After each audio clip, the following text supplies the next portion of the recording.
Hey guys, welcome back to Andy's Dinosaur Reviews, and today we are back with another very interesting figure, another Jurassic World figure. This time we have an Imaginext release, and that's not something that I often review, but every once in a while they release a figure that I think looks kind of cool, and I end up grabbing it, and when I do, I usually will try to review them. There's actually a whole bunch that I have that I never reviewed, because I don't know if there's all that much interest in the Imaginext line, but this time I recently had seen this Bumpy the Ankylosaurus pop up on eBay and thought that actually looks pretty decent. Like, there's some alright sculpt and detail to it. Overall, it's kind of screen accurate. Like, the colors are half decent, and we've got a nice glass eye because for some reason they can do a pretty good job on the glass eyes on the Imaginext line, not so much on the Hammond collection. Look at that eye following us.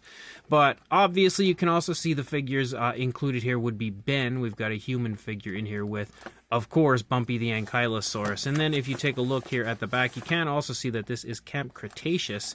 And for some reason, I feel like this is a newer release, so it's kind of weird that it's a Camp Cretaceous release. I don't remember seeing this until just recently, and I believe the underside stated that it is 2023 Mattel, so... You know, strange that they would have released this as a Camp Cretaceous release rather than just waiting and releasing something for Chaos Theory with this same sculpt of Bumpy. But regardless, again, you can see the back of the packaging and everything looks pretty fun, I guess. You know, pretty much your standard. So let's pop this out of the box and check it out. So here is our Bumpy the Ankylosaurus, and you can see again, looks kind of decent for being an Imaginext figure. And then, of course, our Ben, which very much so looks like an Imaginext figure. He has that very kind of cartoony style, which, you know, when it comes to something like this, isn't the end of the world, since that's basically what you kind of have when it comes to Camp Cretaceous. But overall, the set looks pretty fun, and I will say that Ankylosaurus Bumpy doesn't look quite as nice here as Bumpy did in the images on Amazon. I felt like the proportions looked a little better on the Amazon images, but still not terrible. And also, I don't remember the color of the tail being this odd, translucent, darker blue, which does stand out a little bit in kind of an obnoxious sort of a way, but still looks kind of fun, so let's jump to a closer look and we'll check it out from there. So starting up here at the head sculpt of Bumpy, you can see it looks pretty decent. Of course, it's not quite as highly detailed as you see in like mainline Mattel, or if we saw this in the Hammond collection, or even in the Captives line. But I think it still looks pretty good. You know, there is an area on the lower jaw here that definitely has some muted detail, but the scale detail outside of that looks okay. The eye, of course, looks cool with the glass eye sort of a look. You can see that the spikes here on the head of Bumpy are painted with kind of like a light, sort of a, kind of like an off-white color. Same deal for the beak. You can see some detail within the beak as well as those spikes. You can also see the nostrils sculpted out right there. And then if we turn Bumpy around, you can see, yes, we do have that smaller bump on this side of the head like you would expect to see. Up here on the top, you can see we have that classic Bumpy blue. You can see the skin texture again looks quite nice up here. And you do have articulation in the neck. You've got the ability to kind of turn the neck a little bit, just basically tilt it.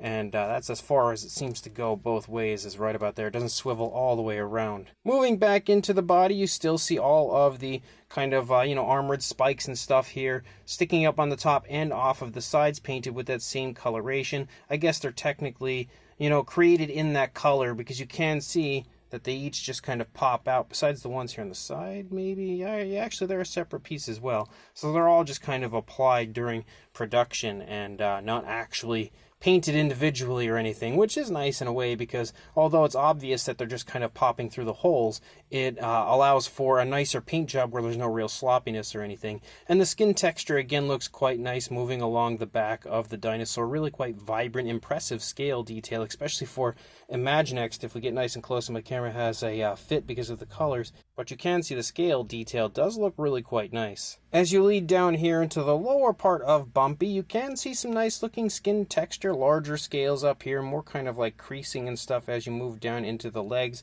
Same deal here for the rear leg. You can see the muscle definition, the knee, everything sculpted out pretty nicely. Not a whole lot in the way of fine detail here on like the underside. It's more like just like some slight creasing and stuff, so they didn't go all out when it comes to this figure.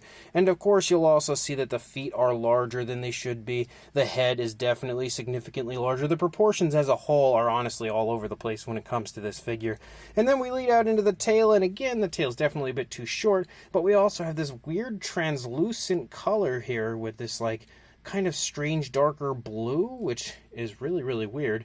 And then we also have a translucent look to the tail here, the club tail. And what's also strange is the underside doesn't actually have anything going on. It's only the upper part, and then you can kind of stick your finger inside of it here. So that's not really that great. You can also see it does feature some articulation, but that's all part of the action feature, which again you can see the button for up here. The Imaginext line isn't a big fan, it seems, of hiding their buttons, and I can understand why, because these are made for young children, so, you know, they're going to have to make it as obvious as it gets. As far as the articulation goes down here, though, you can see basically just forward and back for the legs. They're actually a little bit hard to move, which is surprising. So not a whole lot of mobility going on there, and you can see pretty much the same thing, of course, on both sides for our Ankylosaurus. And then Ben, I actually believe we've reviewed before, and I think it was this exact same Ben. If not this one, it was one very similar.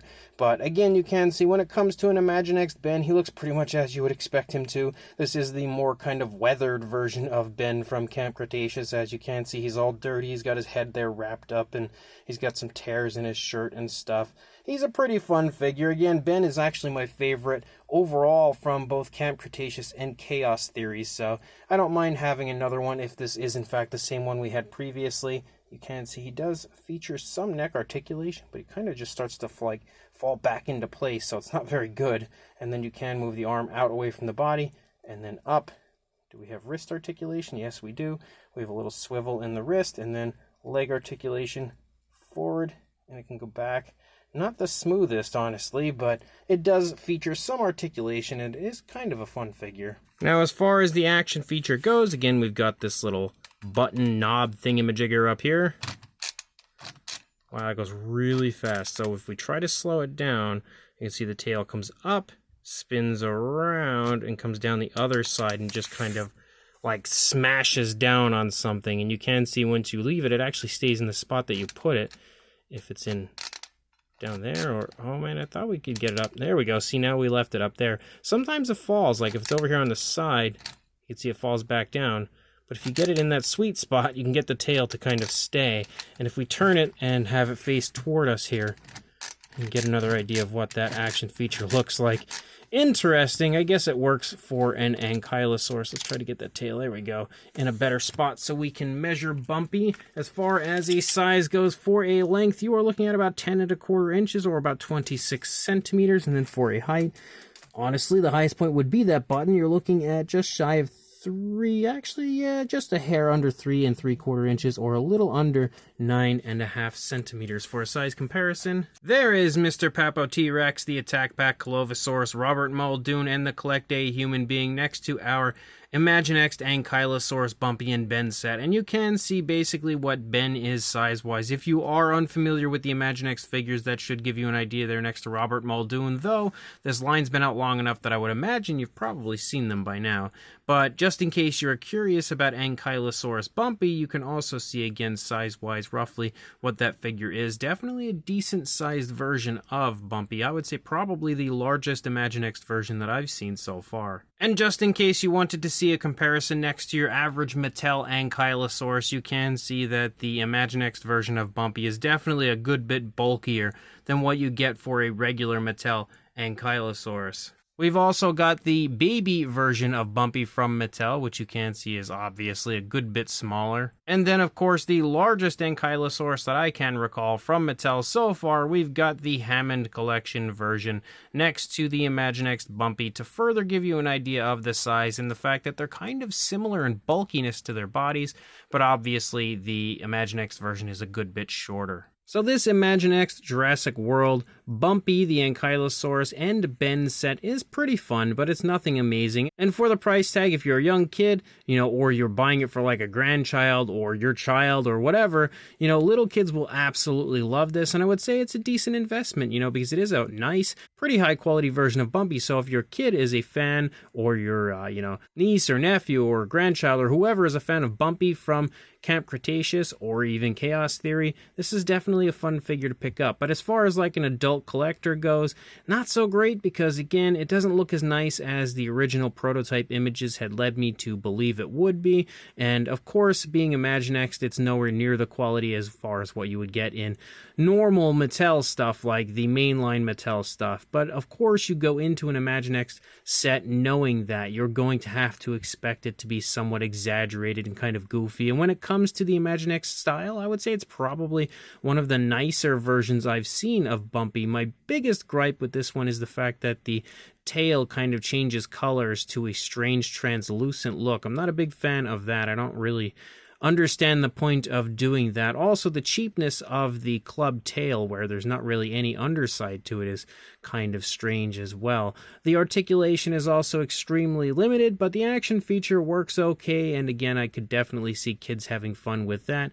The Ben figure is pretty much the same as he's always been. He's not really anything really to rave about, but he's fun, I guess, when it comes to an Imaginext version of Ben. That's pretty much what you would want. So, overall, it's a pretty cool set. It does retail for like $16.99 on Amazon, so it's not really, again, the greatest price for something like this, but at the same time, it's a pretty beefy version of an Ankylosaurus, so I guess it's not terrible either. If you are interested, I will include a link in the description to where you can head on over there and grab one for yourself, and of course, like, comment, and subscribe, and I will see you in the next review. Thanks for watching.